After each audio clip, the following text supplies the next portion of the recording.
Week 5 of the NFL season is upon us.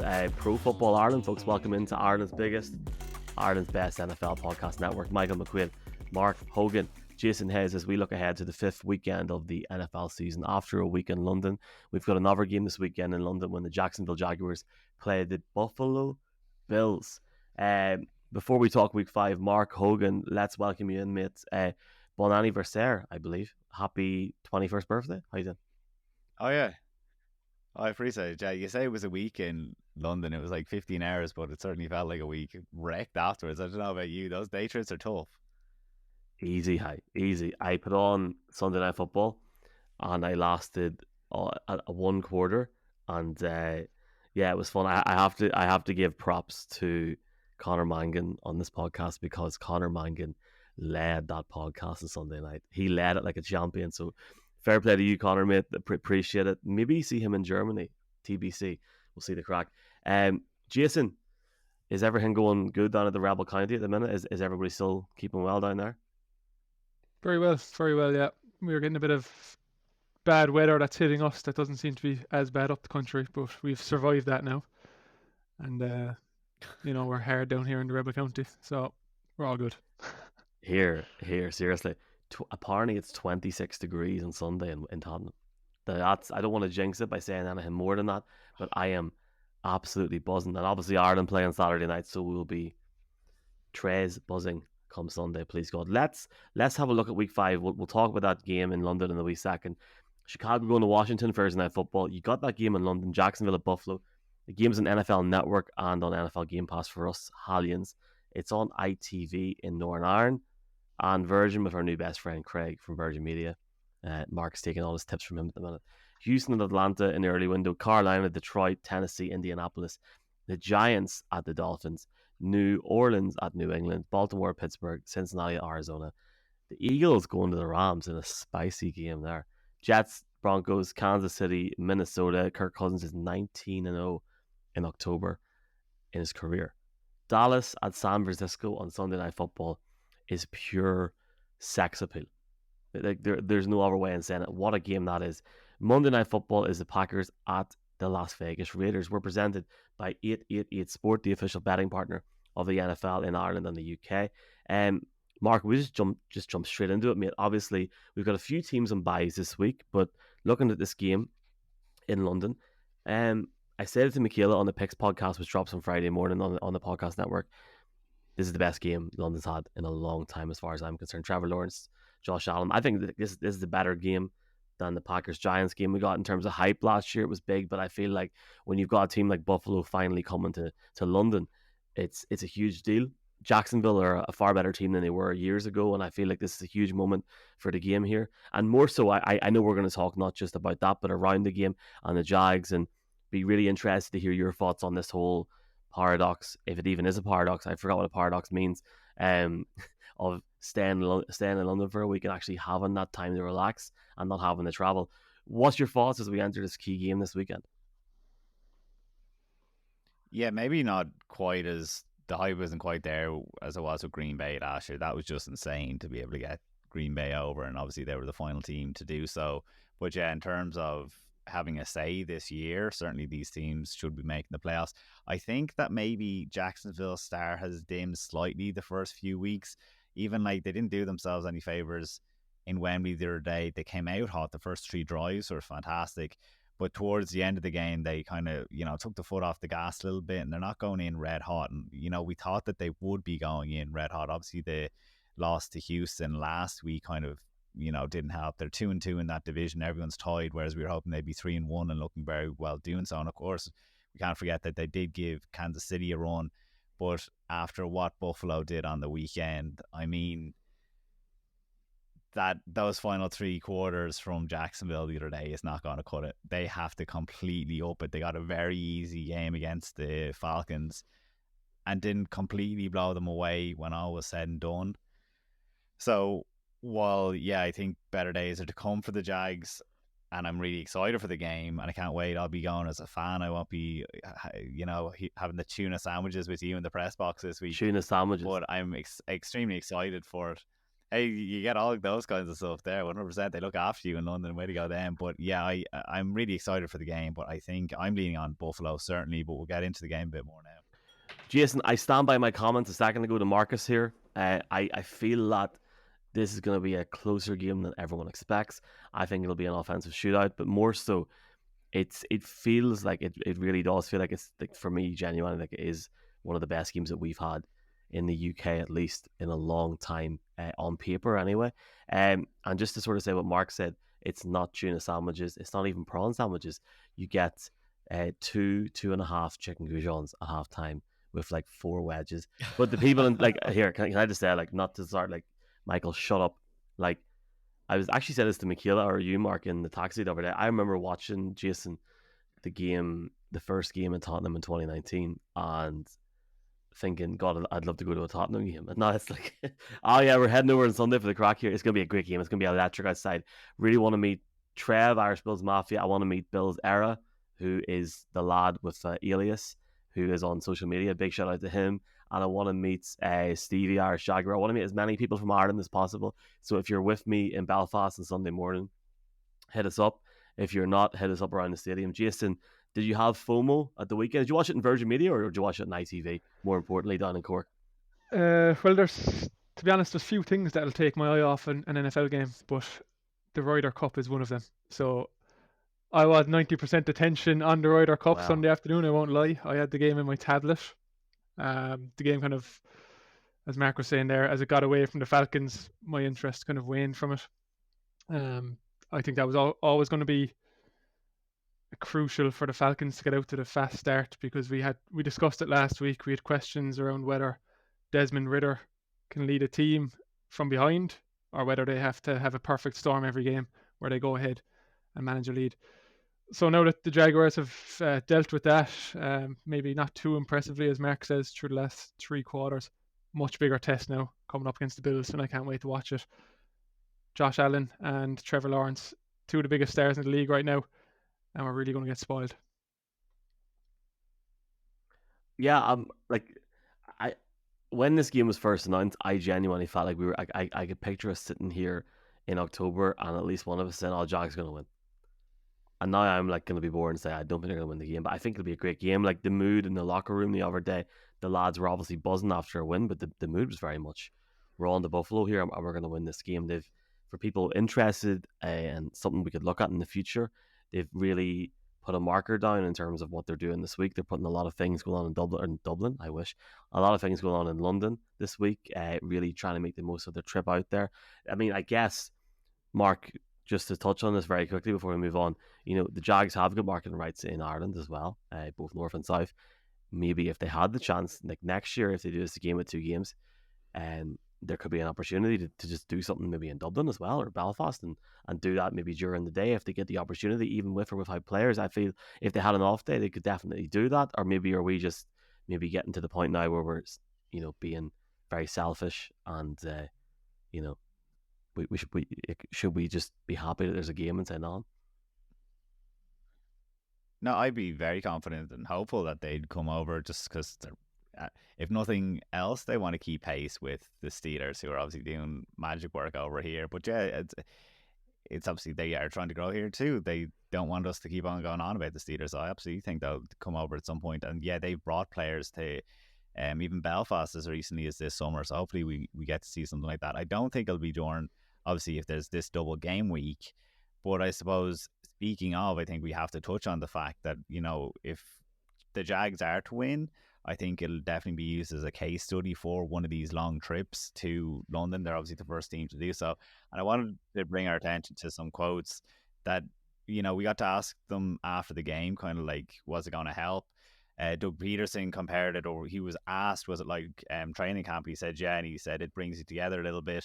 Trevor Lawrence was saying that even if it isn't an advantage, they're certainly going to psychologically tell themselves that it is. He referenced the time difference, that getting over that. He said that we don't have to be on the long plane ride over this week, and it's just that we're used to being here now.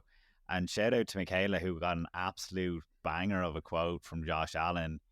who said after the game, this is home for us. We feel like it's a home game. We feel the excitement. We feel our fans. We know we've got the fans of all fans here, and it was a great feeling to play in front of them.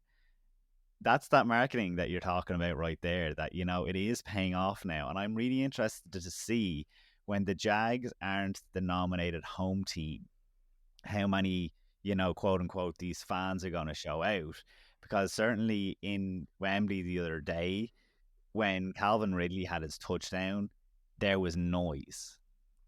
So I think that they definitely are making those waves. And if they're able to really show up against a massive Bills mafia and make some noise against them, I'm just really excited for what the Jags are going to be doing over here then. Yeah, just to add on that, like, there was noise, and as a guy who, unfortunately, is a Denver Broncos fan and seen his team play at Wembley against the Jags last year in a good game, to be fair, there was a lot more Jaguars fans there this year. So fair play to them. Jason, have you any final thoughts on London before we move on? Do you think we'll ever have a London team, Jason? Well, we won't go down that conversation. I don't know. Yeah, I don't know about that. But yeah, I think just the whole well, I'm not saying it won't happen, but you know, it just throws a whole bunch of complications into the thing. Just in terms of marketing, though, I think Jaguars have played 10 years now in London. When they first announced that they're going to be a home team year in, year out, they're not going to have fans instantly. It's not going to be a case of, you know, if people are an NFL fan, they likely have other teams and other allegiances as it is. Whereas now we are seeing more Jaguars fans appear. Might be a case of, you know, young teenagers or just people who are fresh into the game choosing Jaguars as a team, and it's just slowly snowballing year on year. And it's great to see them come out and shout, and you know, it is starting to feel like a home game. And even on the TV or the tablet, you can hear more noise when stuff like that happen, like the Calvin Ridley touchdown. But in terms of the game itself, Mick, you said there a while ago you think it's going to be a shootout. I'm not completely sure on that, to be honest, because the Jaguars' defense has been better than expected.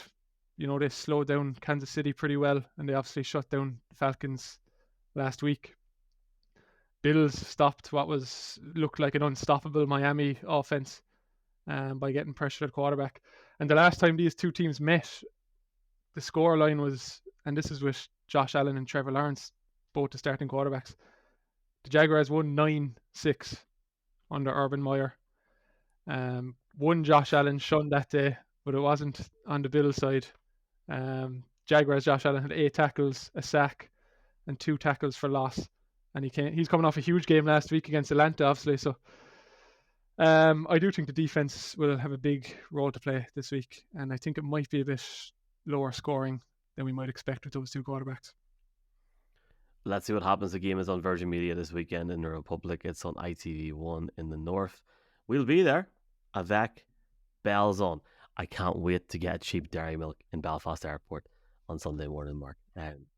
Finally, a quick shout out to the Scottish man, who I presume Scottish, who was wearing a Jaguars jersey and a kilt, and I said Duval to him on Sunday morning, and he looked at me like he wanted to call the police. He had no idea what I was talking about. So I was worried. I thought that the Jags were planting fans in when you said Duval, and he had no idea.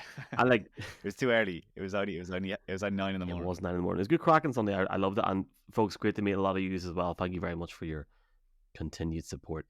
I definitely would say, well, maybe give it a rest now. Some people, I mean, we're gonna have to take security with us now anywhere Michael goes. That's rubbish. Rubbish. Kissing babies. Kissing babies. How do you get through an airport with Michael?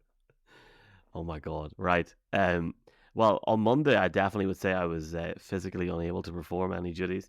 Let's talk about players that are physically unable to perform on the pup list. I don't call it the PEP, I call it the pup. Up the pups. Mark, obviously the main guy we're going to talk about is Jonathan Taylor, but there's various different players in this list as well. As far as I'm aware, Jonathan Taylor at the time of recording is allowed to train. There's been no recent trade talk. Surely, like, you know, you sort of hope for his sake and for the Colts' sake, especially with around some of the ways that the Colts started to play the season, you'd like to think that maybe there's a way back for him there in some way. What's your thoughts with this whole pup list? Did you feel physically unable to perform Monday morning? I still feel physically unable to perform now. It takes it out of you going out, I'll tell you that much. That's But 30 yeah, for you. when it comes to Jonathan Taylor, yeah, no, dude. Yeah, so it's definitely, it's a funny one with Jonathan Taylor because the reports straight off this week were like he still has no intention of a long-term role with them, that he wants to move away from the team. And you can understand it. Like, they've scorned him now at this point. They've lowballed him with the contract offer, and then they weren't able to get a trade partner for them. Although it is funny, the Green Bay Packers apparently turned down a trade for Taylor that would involve Christian Watson. And it's like, I'd say now they're kind of thinking, oh, geez, this injury bug that keeps on hitting Christian Watson, we wish that we could turn back the clock a bit and do that trade, or certainly I would. But yeah, almost when you're intro in there, I'm like, oh, maybe we don't want to talk about this, because all of a sudden I'm like, this could drag on. This could be Jonathan Taylor. Like, if he's not on the field on Sunday, then it's going to be, oh, is he injured? Is he not injured? What is the NFLPA to do with this? Apparently there's that, do you call it collusion or what, that they were advising players to feign injury to kind of help contract negotiations, and that allegedly was what is after happening with Jonathan Taylor, that he could have played in week 1 but decided to hold out. And it could be quite a frustrating few weeks, but from the Colts point of view, they have had Zach Moss, who has been fantastic in his role. But I suppose the pressure is put on when you do look at this division, and everyone is in 2-2. Anthony Richardson, the way he's playing, I mean, maybe he can't outdo CJ Stroud for the Rookie of the Year right now, because he's doing some fantastic things with the Texans. But Anthony Richardson is an absolute baller. He's just one of those playmakers that you love to watch now. When he's on the field, obviously he had that concussion, which let's see if the movement and him being able to be hit is going to be a problem. But that will put a bit of pressure on the Colts to be like, well, damn, we could really make a push here if we get Jonathan Taylor back onto the field, especially if he has been healthy for those 4 weeks and just been healing up this whole time. So it's a wait and see game. We don't completely know the full story with him. Time will tell. And Jason, there's so many different players in the league at the minute that are on the PUP list. Is there anyone that you'd like to talk about? Like, I mean, I could talk about my guy Von Miller, and I'd like to think that even though he'll not be playing on Sunday, he'll be close to me, closer than he's been in years. Do you know what? Before you go into that, I think it is worth mentioning. He could be training with the team this week. How does that work? I don't actually know when the Bills are flying to London, but is he coming to London with the Bills? My understanding is that the team fly out on Thursday night, New York time. They land in London and they go straight to training. Training starts at 12:45 on Friday. If you're in London, if you're a Buffalo Bills supporter, or you generally are, have the ability to act natural in person and socially, please reach out, because we'd love to have somebody there. 12:45, and they're training until 4 o'clock. Josh Allen, Sean McDermott are on the podium again in the afternoon as well. So a little bit like the Packers last year, Mark, where they came straight in, and I'll never forget how tired everybody was, but they got through it, and it's a quick weekend for them as well. So will Von Miller be coming and then like testing out whether he could play on Sunday? See, I suppose that's the only update that I'll drop him a text here now. As we record this, is that he is practicing, and it's now become a day-to-day injury. So yeah, I mean, that's a massive flex to get him back in the mix. I'm sure it'll all become clear once we finish up this podcast anyway, lads. The news is going to break any minute. As it usually does. Yeah, well, Jason, there's actually a chance that he can play, so he can play on Sunday. His first practice is on Wednesday. There is a chance he could return on Sunday in London. So I'm presuming, regardless, he'll be there unless the team tell him no, stay back. So a little bit of Vaughn mixed in on Sunday. I'll try. Oh my God, I gotta get in that locker room. I have to get in there now. He seemed like he was raring to go in the preseason as well. Said he has to happen now. Has to happen. Has to happen on Sunday. I'm trying. Like, nobody show the NFL this. Like, just can we all start lighting candles for this on Sunday, or am I going to fanboy out here? What's the crack? For people not watching, Michael was after showing off his Denver Broncos ball that he's apparently got to bring into the Bills. Can you sign this? Can you sign the Super Bowl 50 Bud Light can, please, Vaughn? Thank you very much. I've got a few questions. Sorry, Jason, go ahead. I've completely butted into your time there, mate. Oh, you're fine. I'll leave you have your moment. You won't have many as a Broncos fan, so hopefully you can make that come true. Yeah, look, he was kind of really pushing to start. I can't remember when the exact quote was, but he said, I'll be ready week 1 in the preseason. That didn't come through. So you think at least on his end, he wants to get out there But being in London, maybe it is just overcomplicating things slightly, and they might wait a week to get him out there. But just going back to Jonathan Taylor, because I am really interested to see how that situation develops, and I hope he plays Sunday, because I think could be a very important insight into the topic that developed all off season, which was how much value do these running backs add, and are they worth the money that they're demanding? Zach Moss has filled in brilliantly for the Colts. He missed week 1, but in the 3 games he's played, he's had 280 yards and a touchdown, and Colts are 2-1 in those games. So I think it's what I really want to see is how much better of a team do the Colts actually become because of Jonathan Taylor. I'm not questioning the caliber of player he is, because he is a fantastic player, of course, one of the best in the league. But right now, Zach Moss is performing. Anthony Richardson is obviously blowing away expectations. The team goes as he goes. If Zach Moss can continue to plug and play, I don't think Jonathan Taylor coming back automatically makes the Colts completely change their expectations and makes them a playoff team. I think the question is, how much can he actually add by coming back? It's not like a Christian McCaffrey situation where he can do all sorts of things in the receiving game and running game.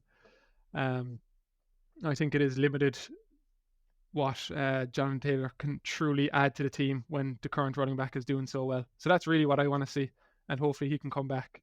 And one way or the other, GMs might have a bit more insight into what they should do moving forward at the running back position. Well, Jason, I asked Jeff Reinebold this on the podcast on Monday night, and he laughed at me and said he'll definitely play again. I don't think Kyler Murray plays a dime for the Arizona Cardinals again. Am I wrong? Talking about PUP players, injured players. Yeah, it's tough one. I think how well Josh Dobbs is doing right now might delay how fast they do want to get him out there, because they've just gone toe to toe. They beat the Dallas Cowboys, and maybe it's a bit generous to say they went toe to toe with the 49ers, but they again look competitive on offense. If Josh Dobbs keeps playing like this and Cardinals keep exceeding expectations as they are, maybe it does delay Kyler Murray coming back ever so slightly. Although I'm not sure how that fits in from his own perspective. I can't imagine he'll sit there and be nice and quiet if he thinks he can be out there and leading the team. Ian Rappaport reported, I say that phrase far too much. Ian Rappaport reported, that's just a horrible sounding sentence. But he reported last week that Murray is still weeks away from returning. So that could be anything from weeks, it's be 2 weeks minimum, but that could be a couple of months still. And depending on the situation for the Cardinals, then how much do they want to risk? So it is all up in the air. I don't think anyone has a clear idea. But with the hype videos that Kyler Murray's been putting out the past few weeks, I think it's clear that he has the hunger to get back out there and silence the haters. Mark, I listened to the Cards-Niners game on the way home from London the other night. There should be like a drinking game now. Every time this annoying person, polite word, says London, everybody drink. I think Jason should even be more clear with this, because the Cards done well, man, against the Niners. I thought Josh Dobbs, TikTok superstar. If you haven't seen it, folks, I'm loving the content at the minute. Am I mad to say that about Kyler Murray, in your opinion? Do you know, it's kind of. I actually went to Google what's Josh Dobbs' contract just to make sure. So he's an unrestricted free agent next year. He's making himself money, and if I'm him, I'm kind of like, I don't like. Look, I'm not him, so I don't have the mindset of an NFL player. But is it kind of like one of those things that he plays like 1 or 2 more games at this like really high level, and he's like, do you know what? Let Kyler Murray back in there. I'm going to make a boatload of money as like the top backup quarterback next year, like for any team. Like, cause he's on 1.5 million right now. It's like that could go up to 8 million next year, because like he's played that well. Like, it's crazy. And I know I've mentioned it a ton of times before. It's just like that, like hunger that these kind of backups are displaying for Arizona. It's like, yeah, they scored the other day. I don't know, do you have it offhand, Jason? What was it? 35-16. 16, yeah. It was a closer game than 35-16 suggests. The close, and that's the scoreboard doesn't tell the story. Yeah, there. big time. It's crazy, big time. And it's fun to see. It's a Cardinals fun. Yeah, shout out to Drew Petzing as well, the Cardinals offensive coordinator. He's putting his name in a head coach conversations already at this early stage. He's really overachieving with that unit. At like 20, 29 years of age or something, isn't it? Like he's one of those ones that like had serious doubts. And look, we're going to talk Cardinals like loads throughout the year, I'm sure. So I don't want to go too deep into it, but I think you're right about the kind of thing we don't really know too much. I will say one other PUP player that's now eligible to return that I'm kind of interested in. Trey Flowers, he re-signed with the Patriots this offseason.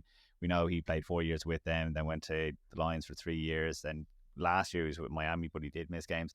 He isn't needed to go back to 2018 when he had 7.5 sacks. But I think it's a really nice role player to kind of have there, what with the leadership and all that he brings. Like we know that they have Dietrich Wise and Keon White there that he'll be behind. But I think it's one of those that when you look at the PUP list, there's players like that come back into the fold as well for different teams. And yeah, he's just a nice little depth player that you just get a boost from. One of the other players I was looking at is his name goes beyond me, the cornerback for the Panthers.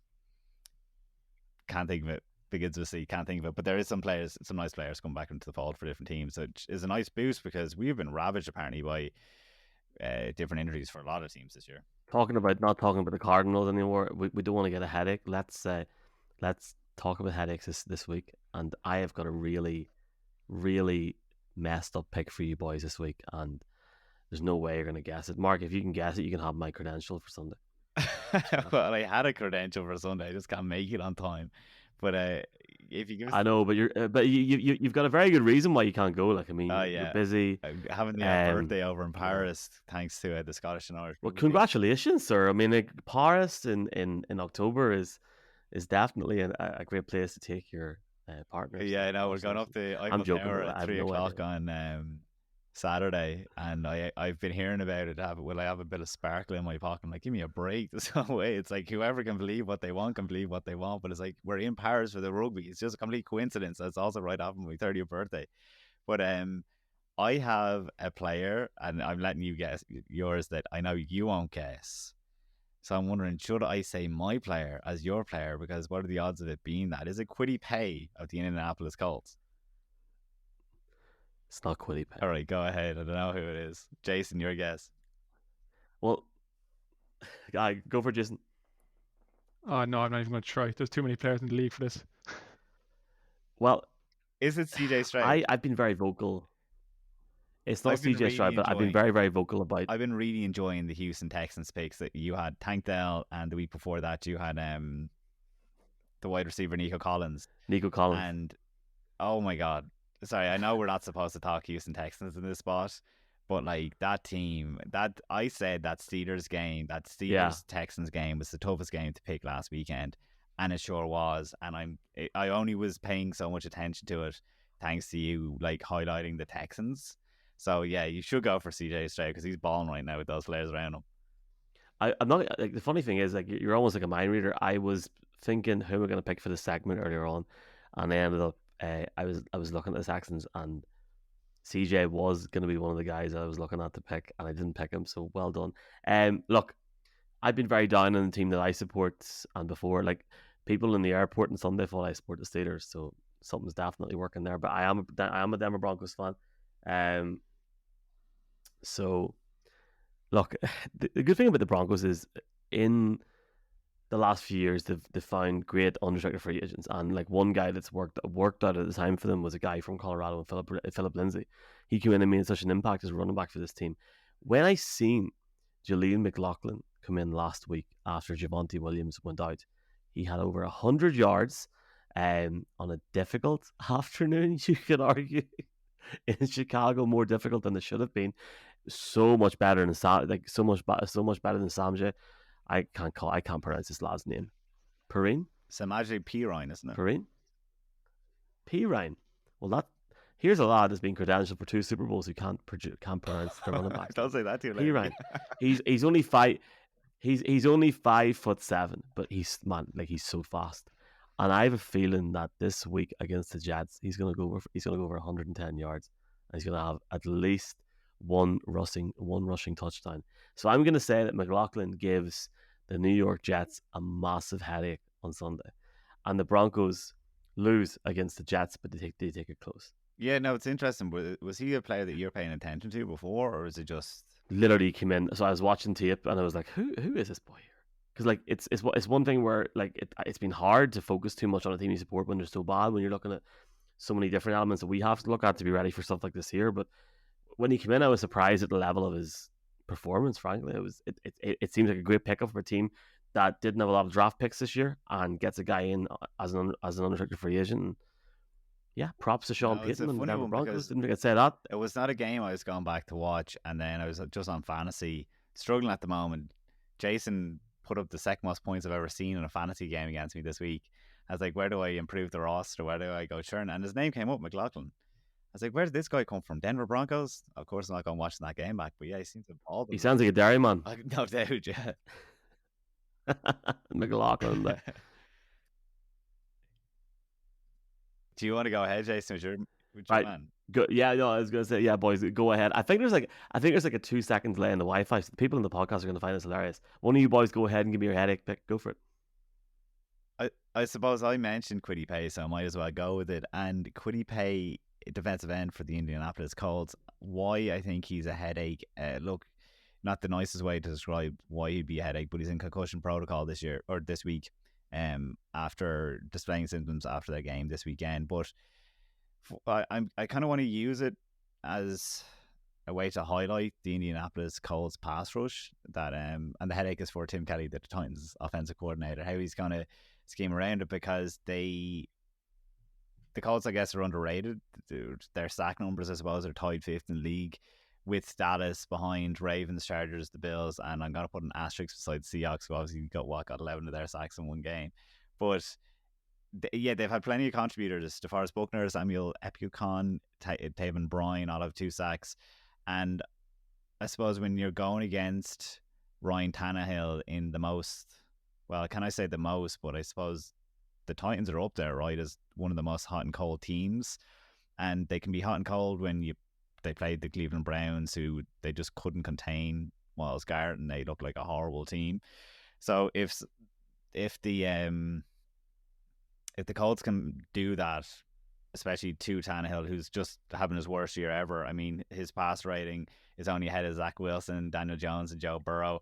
His touchdown to interception ratio, 2 touchdowns, 4 interceptions, is only ahead of Daniel Jones. There's pressure behind Ryan Tannehill as well. Like, we kind of forget that Will Levis they traded up to get him 33rd in this year's draft. And I suppose they're going to want to, there is going to be pressure eventually to come up. And I'm not saying all of Tennessee's, problems on their bad days are linked just to Ryan Tannehill, even though he is having that poor year. But certainly he's going to be the one that, the fans are going to get on top of, because those fans really believe that they'll get out of the division this year, and they don't want that skid to happen like they had last year. So I suppose it's just in a divisional game, that's what the turning of the game could be for me, if they're able to make Ryan Tannehill play in one of those uncomfortable games that we've seen out of him this year. Whereas I suppose if Kwity Paye is out, I know you have 3 other guys that are able to get to the quarterback and have shown that this year, but I suppose it's just one less headache if he is out of the game. Jason, who you got, pal? Yeah, geez, I like those picks, lads. Going to the opposite side of the ball that you went with, Mick. Don't mean to kick him out when he's down, but Vance Joseph's life just seems like one permanent headache at the moment. And you may think it's going to ease slightly with a New York Jets offense that isn't exactly terrifying coming to town. But I think there's one name who's due a big game, Garrett Wilson. It's a name we probably thought we would be talking about more by now. Of course, just, the issues Jets have faced have prevented that. But his and when the team does poor, it's tough to make headlines yourself. But he hasn't been too bad himself. He's been solid each game. His biggest game was against the Cowboys for 83 yards, where they got absolutely destroyed, of course.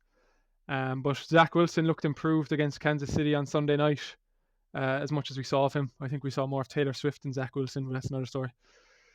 But the Broncos have allowed the 2nd most yards per game this season, and the most over the last 3 weeks. And they've allowed a couple of big games for wide receivers. Tyreek Hill had 157 yards. Jacoby Myers went off for 81 of the Raiders. DJ Moore last week had 131. I feel like Justin Fields might have been playing a mini revenge game there. He might have heard the podcast and heard mixed comments on himself because he looked like an absolutely different player last week. But yeah, I think this week now against what looks like a very, very poor Broncos defense is a great opportunity for Garrett Wilson to take off and get the headlines that he deserves. So hopefully him and Zach Wilson can connect and get that chemistry going.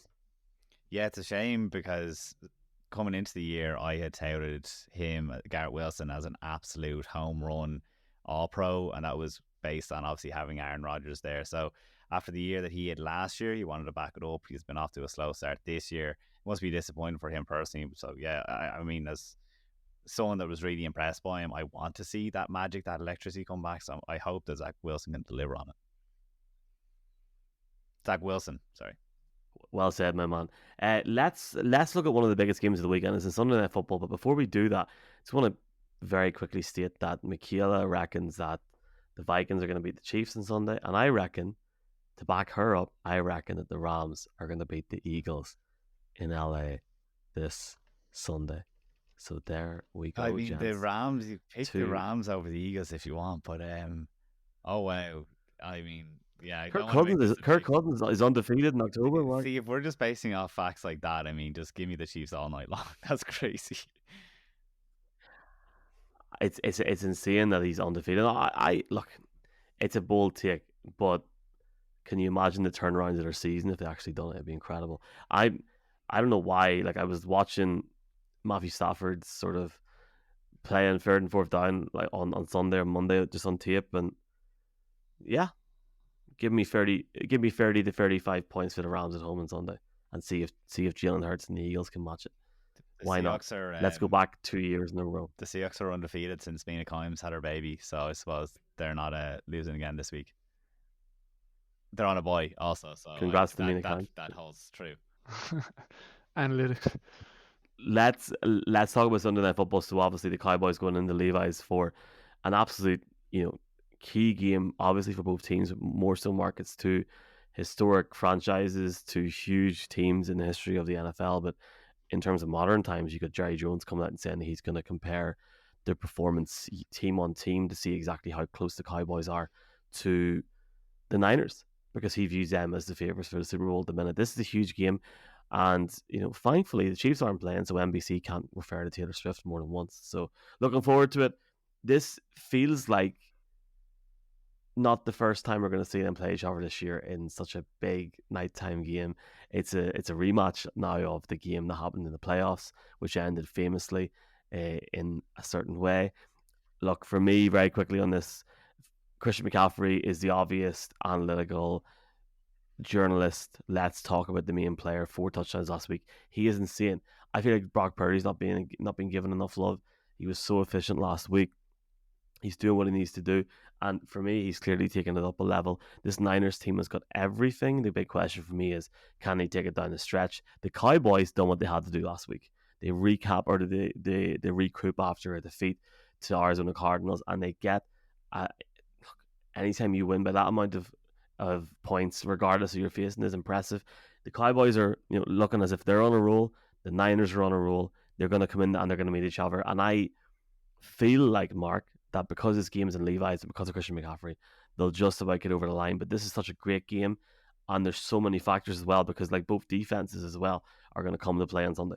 I think you're dead right setting it up with the history that's been there, whether that's like 20 years ago, 30 years ago, or more recently. It's been twice now in a row that Dallas has been dumped out of the playoffs by the 49ers, and that kind of alluded to that this week, kind of like how that's fueled them. And it'll be interesting to see how it fuels him personally, obviously, with this rematch. But then it's also like, look at what the team has done. Like, they went off and got Stephon Gilmore, traded for him this offseason. They went and got Brandon Cooks. They went for Matthew Smith in their first round of this year's draft to kind of help against the run game.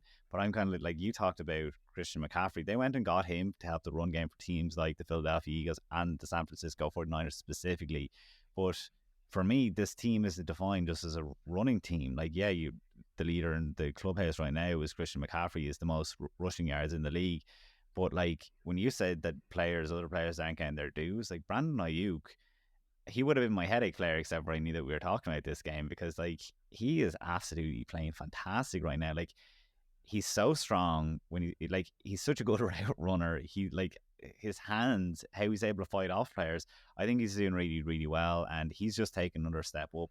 I mean, he's always been pretty decent, but like I think this year he's becoming a superstar, really, right? Like, yeah, I don't know. I think that we'll talk other days about the Brock Purdy and all of it, but I think that the 49ers are looking phenomenal, but then so is, except for the Cardinals game, the defense for the Cowboys. So it is like, what's the pass rush going to be like?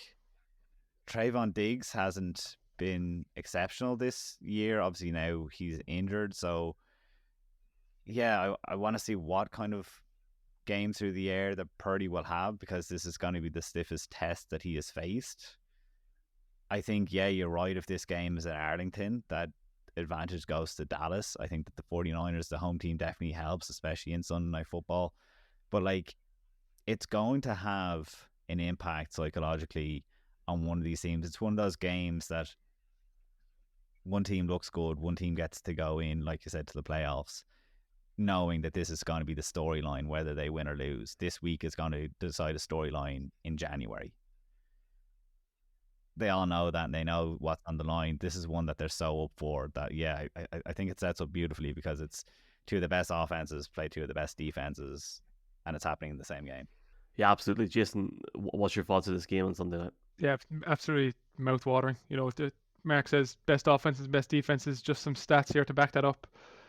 The San Francisco offense is second in yards per game and third in points per game. Their defense is fifth in yards per game and third in points per game. The Dallas offense is 11th in yards per game, fourth in points per game, and their defense is second in yards per game and first in points per game. It's not often you have battles with essentially 4 top 10 units facing off against each other. I didn't go as far to check special teams there now, but I feel like the primetime games have perhaps been lacking slightly.